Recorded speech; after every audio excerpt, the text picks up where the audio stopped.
Welcome to another edition of Who's Better Baseball, the podcast where we answer a simple question on each show. Who's better at baseball? I'm your host, Ryan Finkelstein, managing editor at justbaseball.com, and today we're going to discuss my latest article for the site, which is about the Atlanta Braves and how they're now the clear favorite to win it all. If you're watching on YouTube, you see the Mets background, you might think I'm a little bit biased, or I might have some ulterior motives here, that I'm just hyping up the Braves because I don't want to see them succeed. That is not the case. It is my own personal white flag, the article that I wrote in the podcast I'm doing today on it, that there's no team in baseball that's anywhere close to the Atlanta Braves.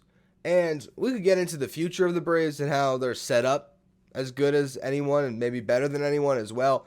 But simply focusing in on this season, if there's a World Series favorite, it's them. And, at times, a championship favorite in baseball doesn't really go as far towards predicting the future as it might in the NBA or in the NFL. Leagues where the best team, can and a lot of times, will win it all. In baseball last year, you could have said that the Braves were the best team. Maybe you could have said the Dodgers were the best team. And it was the Phillies that represented the National League in the World Series. Yet, the Houston Astros won the World Series. And going into almost every year, the Astros are a team that is always one of the favorites to win it all, and we saw them actually accomplish that. So, yes, there are plenty of teams that can make it out this year. But if we're just looking on paper, we're looking at the 130-plus game sample size we now have, as a lot of teams are. We've got 25 games left in the year. The Braves are sitting at 26 games left. No team's better. And to me, it was important to write this article now because there was one team in the National League that I thought could be on the same eye level as the Braves. A team that didn't start the year great, but has been very good, particularly in August, who has sort of become its own juggernaut again, and that's the Los Angeles Dodgers, who we also wrote about in an article at justbaseball.com last week. And these two teams are going to meet head-to-head starting last Thursday, a 4-game series in Los Angeles, where the Dodgers could win that series and at least strike a little bit of fear into the heart of Braves fans. To just show that there is another team in the National League that's on their level. And what did the Braves do? They dismantled them in 3 games, winning the first 3 of the series. They lost the finale, but still took 3 of 4 from a team that has been amazing year over year, and a team that is also trending towards winning 100 games. But the Braves, they're trending towards winning a lot more than that, to setting a franchise record for games won, and who knows? They might push for 110 when it's all said and done this year. Right now, you look at the Atlanta Braves record, they've won 90 games, the first team to do just that.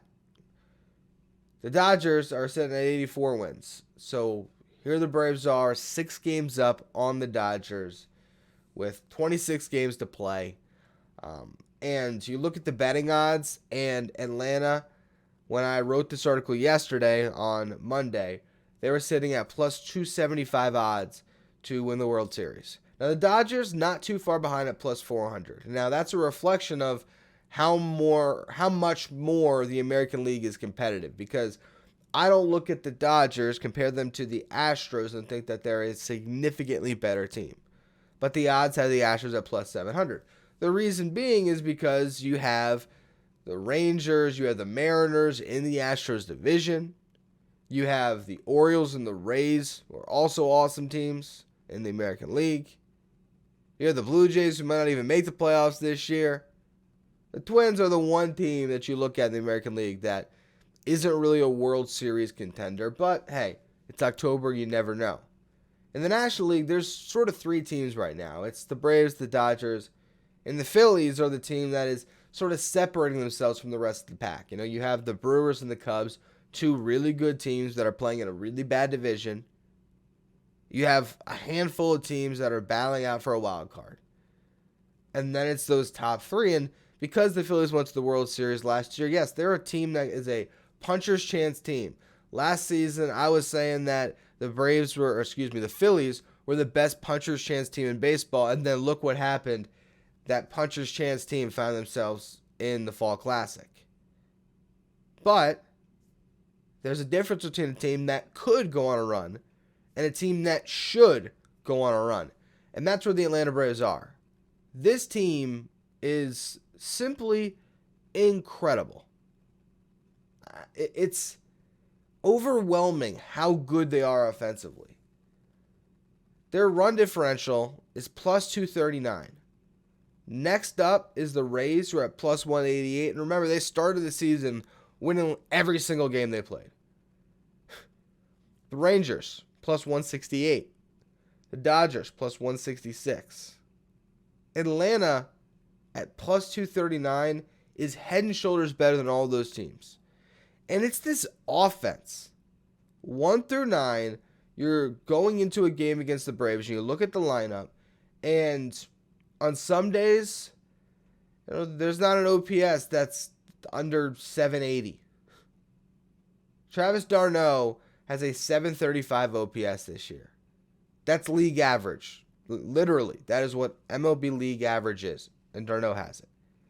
And then you look at everyone else in this lineup, and you have so many guys that are sitting here with an OPS over 784. 9 hitters. They are just absolutely loaded. And that's not to mention that they have 5 hitters who have an OPS 100 points better than league average. So 835 or more. You look at the home runs that this team hits. 259 on the season.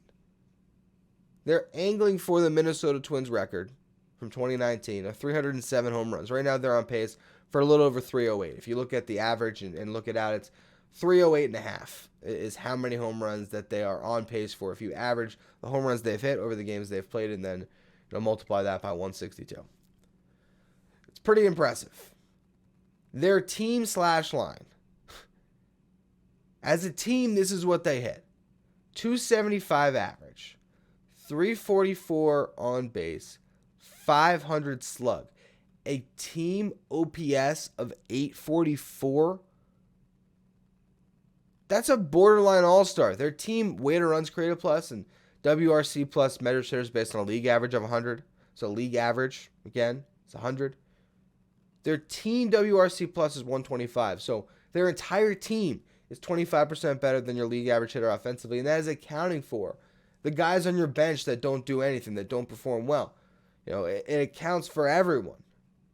And yet the Braves lineup, 1 through 9, is so damn good that as a team, they are leading Major League Baseball in batting average at 275, and on base at 344, and slug at 500.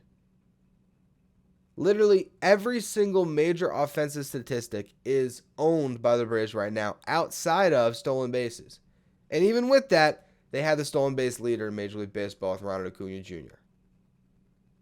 Again, I referenced that Twins team that hit 307 home runs. They set a record for having 5 hitters reach 30 home runs in the same season.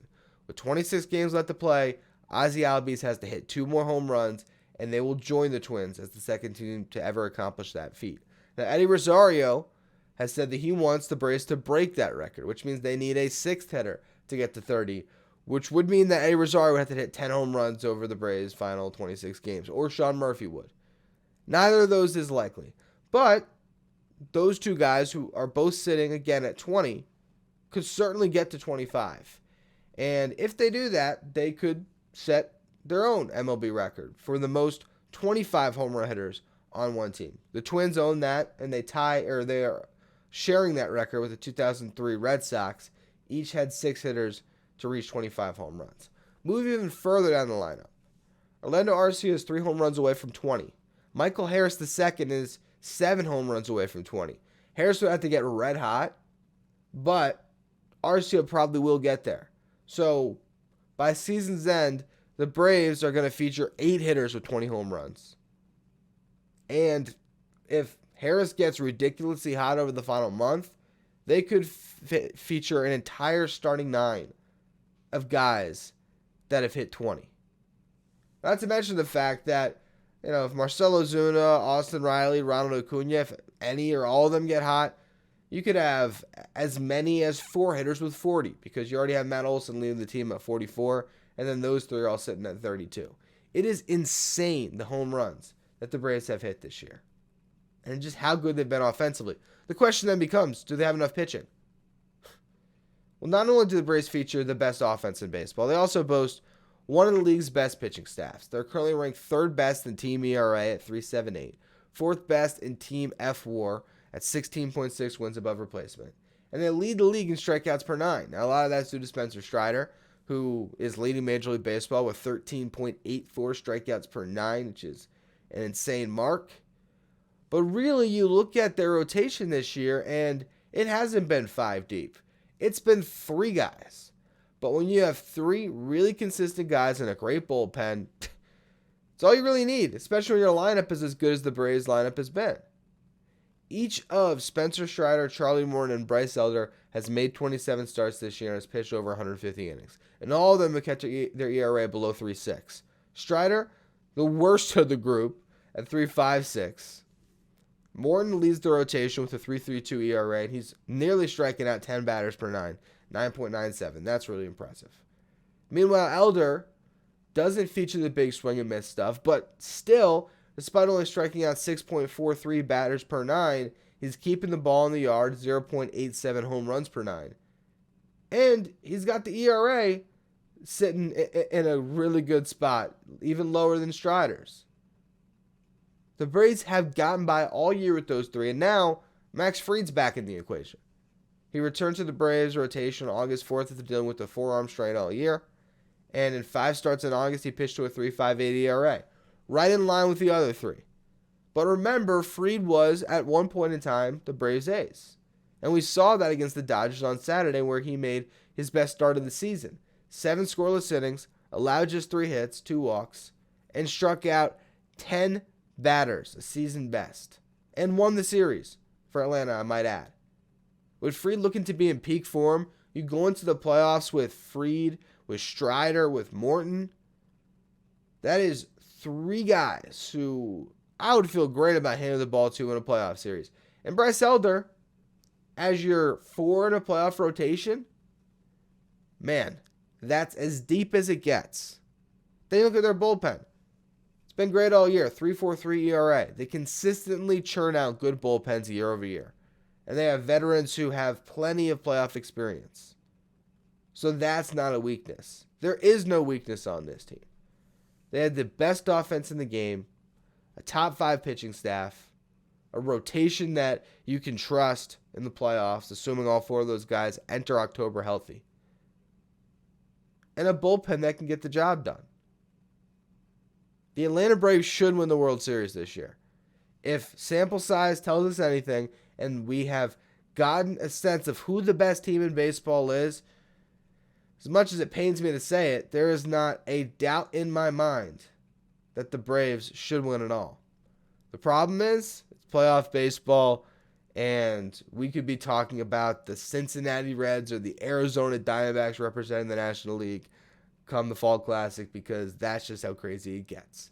And that's what we'll be covering on Who's Better Baseball down the stretch here. I'll be doing, of course, more team breakdowns head-to-head, which teams are better. Also this week, kind of building off this topic, who should win the MVP in the National League, Ronald Acuna Jr. or Mookie Betts? We'll get to all of that. Make sure you follow, rate, and review wherever you get your podcasts, and check out all the great written content we have coming your way, justbaseball.com.